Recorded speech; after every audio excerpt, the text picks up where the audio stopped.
इतिहासात अनेक राजे झाले, अनेक साम्राज्ये उभी राहिली, पण एक गोष्ट मात्र कायम दिसते. वासना आणि अहंकार यामुळे कितीही मोठे वैभव एका क्षणात नष्ट होऊ शकते. समर्थ रामदास स्वामी मनाला सावध करतात. रावणासारख्या बलाढ्य राज्याचेही जे झाले ते लक्षात ठेव. श्लोक: मना सांगपा रावणा काय झाले, अकस्मात ते राज्य सर्व बुडाले.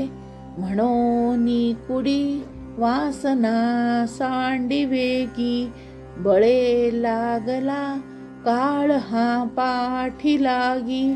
जय जय रघुवीर समर्थ. या श्लोकात समर्थ रामदास स्वामी मृत्यूची अपरिहार्यता आणि आसुरी संपत्तीची क्षणभंगुरता स्पष्ट करतात. ते मनाला सांगता, रावणासारख्या सामर्थ्यवान आणि विद्वान राजाचे काय झाले ते पहा. रावणाचे राज्य अत्यंत समृद्ध होते. त्याची लंका सुवर्णमय होती. 14 चौकड्यांचे राज्य, प्रशस्त राजवाडे, सुंदर उद्याने, अपार संपत्ती, विपुल संतती. त्याच्याजवळ काहीही कमी नव्हते. तो इतका पराक्रमी होता की मी म्हणणारे वीरही त्याच्यापुढे थरथर कापत होते. परंतु एकच गोष्ट त्याच्या विनाशाला कारणीभूत ठरली, ती म्हणजे दुष्ट वासना आणि अहंकार. मना सांगपा रावणा काय झाले. समर्थ मनाला सांगता, रावणासारख्या महान राजाचे काय झाले हे लक्षात ठेव. रावण हा सामान्य मनुष्य नव्हता. तो विद्वान ब्राह्मण होता, प्रचंड पंडित होता. त्याचे वेदांचे अध्ययन अखंड होते. त्याच्या नावावर रावण संहिता सारखा ग्रंथ आहे. भगवान शंकरही त्याच्यावर प्रसन्न होते. त्याच्याकडे विशाल सेना, अपार संपत्ती आणि प्रचंड लोकसंग्रह होता. त्याची प्रजा देखील त्याच्यावरती अतिशय आनंदी होती. परंतु त्याच्या मनात वासना आणि अहंकार निर्माण झाला. अकस्मात ते राज्य सर्व बुडाले. रावणाच्या एका चुकीच्या वासनामुळे संपूर्ण लंकेचे साम्राज्य नष्ट झाले. इतके वैभव, इतकी शक्ती असूनही एका क्षणात त्याचे राज्य धुळीस मिळाले.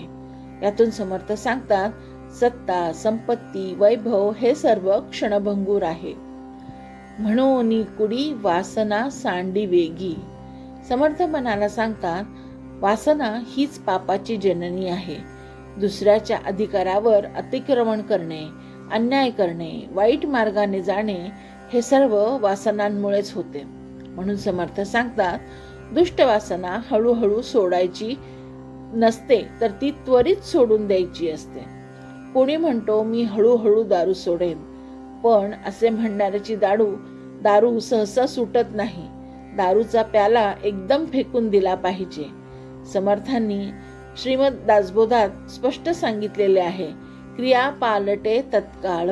म्हणजेच वाईट सवयींमध्ये बदल ताबडतोब झाला पाहिजे. म्हणूनच या श्लोकात समर्थ वेगी हा शब्द वापरतायत. बळे लागला काळ हा पाठी लागी. समर्थ सांगतात, काळ कोणाची वाट पाहत नाही. जीवन अत्यंत अनिश्चित आहे. श्रीमद दासबोधात समर्थ म्हणतात, कोण समयो येईल कैसा, याचा न वेकी भरवसा, जसे पक्षी दाही दिशा उडणी जाती. म्हणजेच जीवनात मृत्यू कधी येईल याचा कधीही भरवसा नाही. म्हणून वासनांच्या मागे धावत आयुष्य वाया घालवू नये. समर्थ सांगतात, वासना म्हणजेच देहबुद्धी. माझे घर, माझे राज्य, माझी संपत्ती या ममत्वामुळे माणूस बंधनात अडकतो. जो वासनांपासून मुक्त होतो तो सुखदुःखापासूनही मुक्त होतो. वासना नष्ट झाली की जीवनातील भयही नष्ट होते. आता आपण एक उदाहरण पाहूया. संत तुकाराम महाराज यांच्या आयुष्यात एक खूप मोठे संकट आले. त्यांचा व्यापार बुडाला, संपत्ती नष्ट झाली.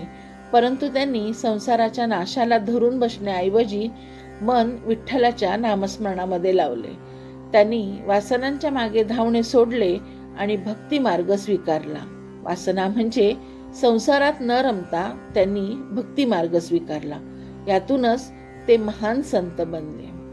समर्थ रामदास स्वामी ह्या श्लोकातून मनाला सांगतात, रावणासारखा महान राजाचाही विनाश झाला म्हणून दुष्टवासना, अहंकार, देहबुद्धी यांचा त्याग करावा, कारण काळ आपल्या मागे लागलेलाच आहे. जो मनुष्य विवेकाने वासनांचा त्याग करतो तोच खऱ्या अर्थाने मुक्त आणि शांत जीवन जगू शकतो. जय जय रघुवीर समर्थ. या मनाच्या श्लोकाचा अर्थ माझ्या मतीस जसा पटला किंवा जसा समजला तसा मी सांगण्याचा प्रयत्न केलेला आहे. काही त्रुटी असल्यास क्षमस्व.